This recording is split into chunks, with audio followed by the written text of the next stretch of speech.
Good afternoon, good morning, good evening, depending on what time you're watching this video.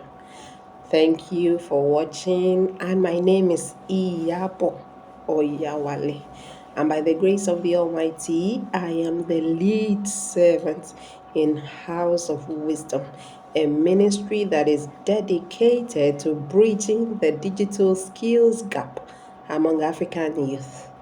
And this video is in continuation of our personal branding series.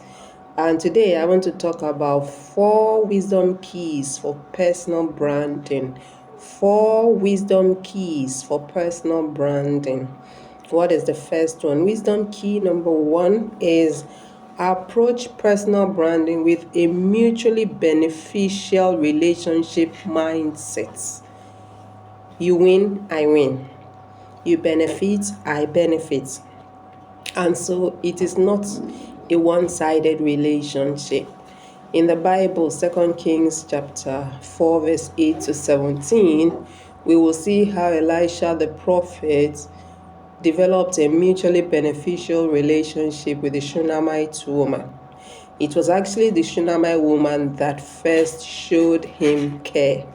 She saw that he was always coming around their neighborhood and told her husband that they should have a room prepared for him so that anytime he comes around, he can stay with them. And so the man of God felt happy. He felt relaxed at the care shown by this woman who was influential and rich by all standards. And so after one day that he came in, he was like, what does this woman want? How do we help her? We don't just want to benefit from her. How can we also give to her? The woman didn't say anything, but it was his servant Gehazi who told him that she didn't have a child. And the man of God prophesied, and she had a child within a year of that prophecy. And so developing a personal brand that offers a mutually beneficial relationship is a powerful way to build a brand. Wisdom key number 2 is have dedicated hours for hanging out on social media. We weren't designed to be always on. It is a creation of the world system. We were designed to work and rest, and God modeled that in the book of Genesis. And social media is such that if you are not careful, you will be tempted to be always on. No, it's not good for our mental health. And as someone who has suffered mental health issues, I'll tell you how dedicated hours at which you will operate, and then you leave.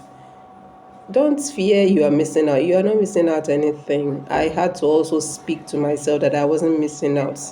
And truly, I'll come in the morning and maybe in the afternoon so I can do other stuff. So have dedicated hours, and then don't spread. That's wisdom key number 2. Now, wisdom key number 3 is don't spread your efforts too thin at the beginning, especially if you don't have the resources to hire a team. If you are a one-man team, focus your efforts on one channel or 2 at most. It makes a lot of sense. So you will not just be everywhere without results for your efforts.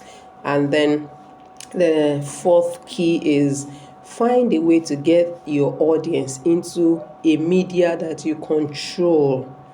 And by that I mean there's a whole discussion on paid media, earned media, and owned media, which I'll talk about in a subsequent video. But for now, I just want to talk about the fact that social media is such that you can't trust things.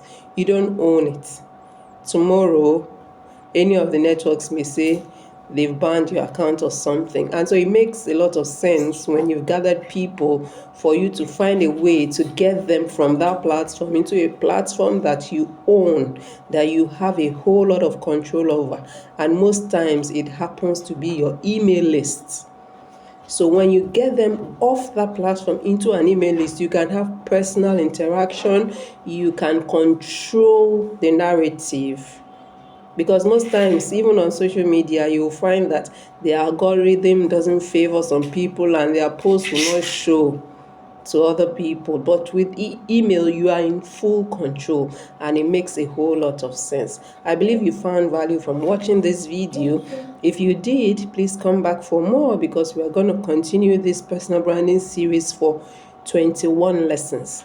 And we hope that at the end of the day, you'll be able to create a personal brand that stands the test of time.